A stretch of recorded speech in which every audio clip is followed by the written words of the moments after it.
Stéphanie, David, bonjour. Bonjour.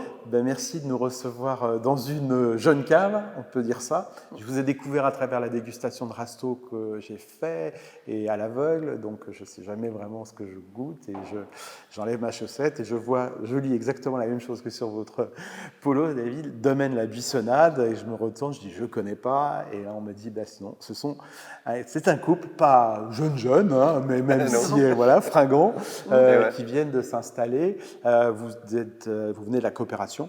Oui. Je vais commencer par vous, David. L'histoire du domaine, elle est ancrée à Rasto et un peu plus même autour de la région. Oui, puisque notre exploitation, elle part de Rasto jusqu'en bordure du massif du Chaux sur la commune d'Orange, en passant par le Plan de Jeun et Sainte-Cécile.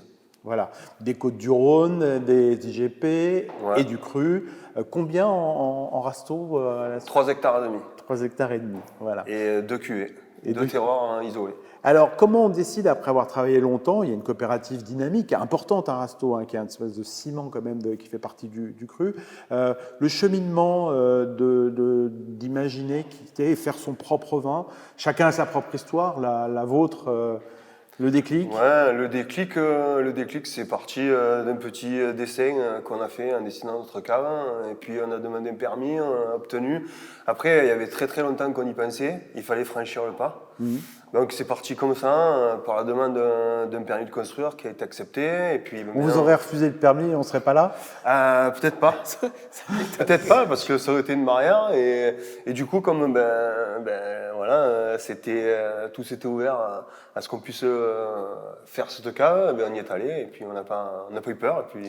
Alors déjà en agriculture biologique aussi, oui. C'est-à-dire que vous aviez un souci quand même du raisin. Je ne dis pas que les coopérateurs n'ont pas de souci du raisin, au contraire, c'est souvent des très bons vitis.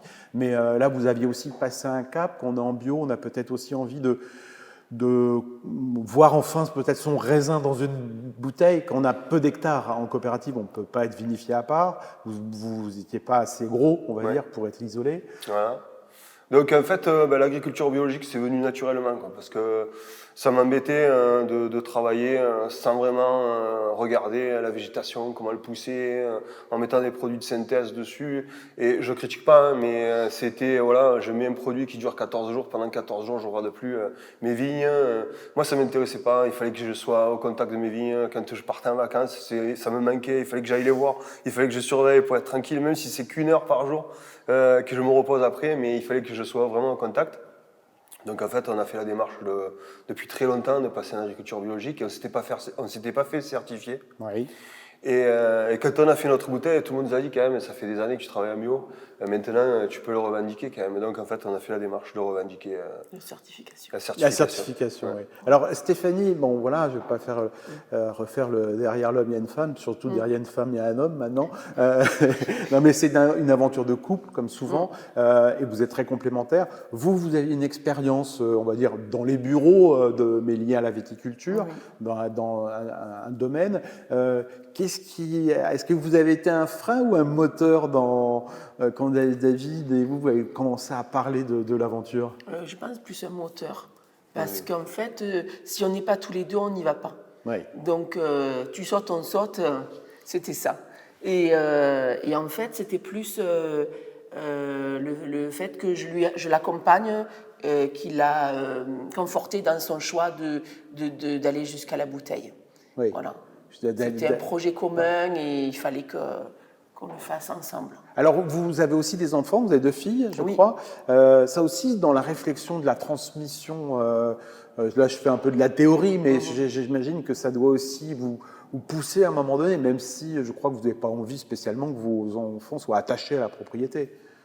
Oui, en fait, nos 2 filles, elles sont parties sur des études dans le vin, donc c'était par choix, parce que déjà, les femmes dans le vin, c'est des fois pas si facile que ça.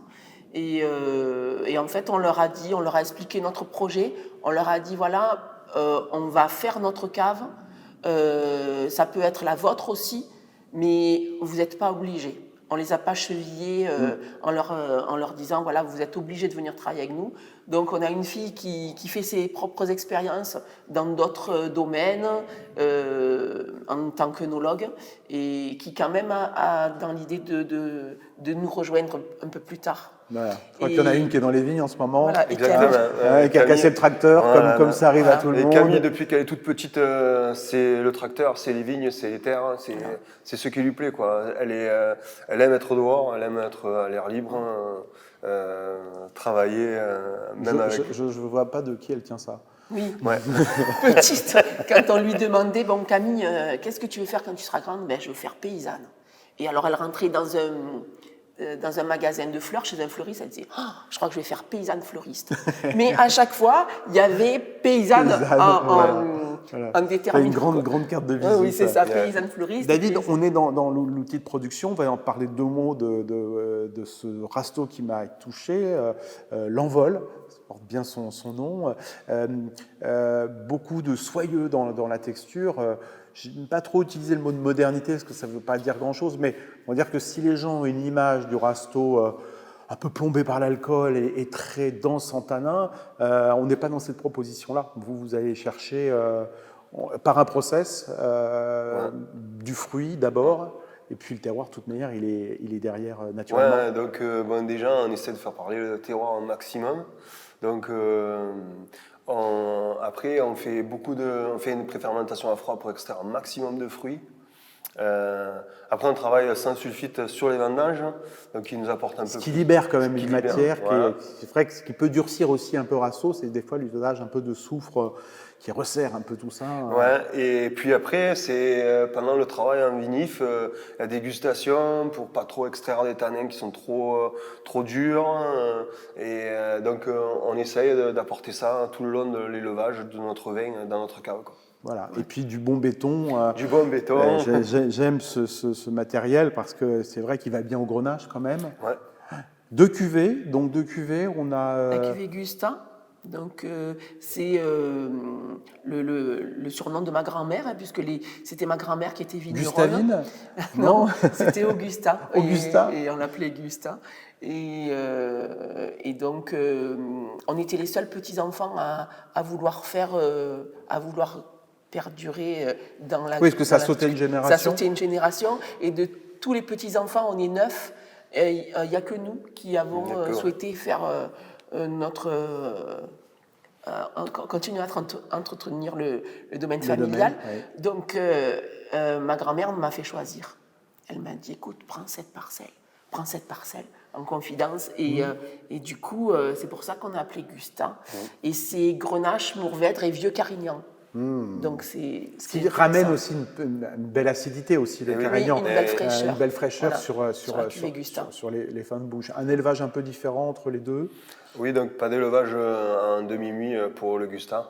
C'est simplement un élevage en cube béton. Voilà, et l'Envol, il y a un petit élevage de 15 mois en demi-muit, mais de 7-20.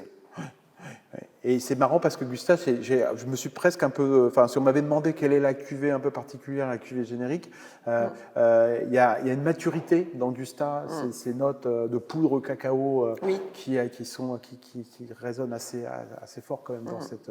Dans cette cuvée-là.